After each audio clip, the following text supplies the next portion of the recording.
Hi, Kate. Hi. Thanks for agreeing to doing this interview with me today. I wanted to talk to you about the ranked choice voting experience in our last election here in Santa Fe and get your thoughts about that. The first question I want to ask you is, the ranked choice voting got mandated to be implemented midway through your campaign. Mm-hmm. So how did that shift the way that your strategy was going for your campaign? How did you shift the way that you were going about canvassing?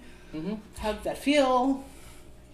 It didn't change much because of the campaign we were running in terms of what we were going to do. What it did do was make a psychological shift, that there was sort of less pressure to worry about dividing a progressive vote in Santa Fe. And so that was a very good thing. There was some pressure for several of the candidates to drop out of the race before the ranked choice voting. Was there? Yes, there was. How were you aware of that? And then after that, to my knowledge, that sort of went away. So what you're saying that, okay. And that's why. And that's a very important thing, just because very often we have seen that if the Green Party takes away from a Democratic candidate, a Republican gets elected, that sort of thing. So there's a lot of sensitivity and paranoia around dividing the vote. And when ranked choice voting was implemented, it took away that anxiety among candidates, campaigns, and I hope, among the public to a large extent too. Mm-hmm. As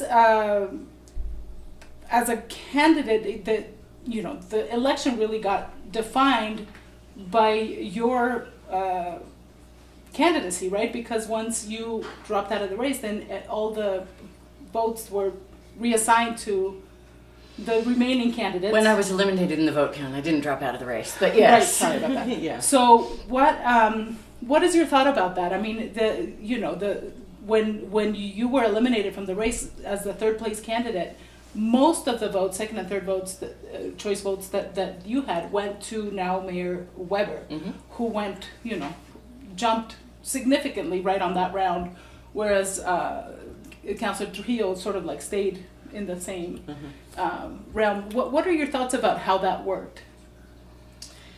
Well, I think it worked exactly as it was supposed to, and it's interesting because Mayor Weber had a lot of resources on his campaign, a lot of talent, and people said, well, they understood the analysis of ranked choice voting and really did it. And I said, well, I understood the analysis. We understood it early, which was that we had to get second choice votes from whoever was going to be eliminated first and second. And if it got down to 3, I knew I had to be ahead of Councilor Trujillo, and we weren't. And I don't think that the gap was big enough, or that there would have been enough votes in Councilor Trujillo's voters to put me ahead of Alan Weber, which makes me able to sleep at night. Frankly, it wasn't that close. Mm-hmm. At least he won. But ultimately, I think it is about who appealed to which voters, and Mayor Weber and I had a certain commonality in our appeal. So, it just seems to be quite clear that was what would happen and was what did happen. And I think that had Councilor Trujillo been in third place, I would have benefited more from his votes than Mayor Weber would have. But again, I don't think the gap was large enough to make it up. What do you think? I think the gap was too large, rather, to make it up. Right. What do you think that ranked choice voting brought to this city, not just on election night, but sort of like throughout the campaign season and in general? How do you think that has changed the way that our city is? Well, I think it changed a lot that was pretty important in making it not a zero-sum game and reducing negativity. I think those are two fundamental and important outcomes of ranked choice voting. I also happen to think it drove negativity a little further underground, so it was a little bit more cloaked than it would be in a campaign like we saw in the legislature recently. Some of the primaries got pretty ugly, and it was overt. And I think the ranked choice voting really did reduce negativity, create a different mentality that it's not a zero-sum game, but it also may have an advantage for, frankly, the campaigns that are very savvy about negative tactics. Can you say more about that? I mean, just what I said, I think it went further underground. I think it was more secretive. And this is sort of, and that people were, using whisper campaigns perhaps, and a variety of other things that are not just a big negative mailer, right? And negative mailers are very unpleasant. So I think it was overall much more pleasant for a candidate, much more congenial in the community. I think it was a better system, but there are interesting sides of what happens in the negativity of a campaign, because a campaign is always going to have a certain amount of negativity. It's a contest, and people believe very fiercely in the person that they want to elect, and as a candidate you have to come to really believe in yourself. I think it's probably very hard if you don't. As a candidate, you obviously, you and your campaign folks had to go around and canvass, and when somebody said they're supporting somebody else, you were asking for their second and third choice votes. Can you speak a little to that? How was that experience like for you? Do you have an anecdote that you'd like to share about speaking to a voter who said, I'm actually supporting somebody else, and then how did you broach that, and what kind of conversations were sparked from that? Well, honestly, as a candidate, I was as irritated when they told me they were putting somebody else first, but that they put me second, as if they told me they weren't going to vote for me. And it started to feel maybe a little bit better as it went on, as I got more familiar with it. But also very often, just because of the candidates that were in the race, when people told me they would be voting for Alan Weber first and me second, I knew it was a sunk vote, that his second choice votes would not get counted. Which was the most common occurrence. And but it gives you something, and emotionally it's an interesting journey, because it gives you something that's a sort of middle ground between elation and disappointment of somebody voting for you or not, that there is something to say.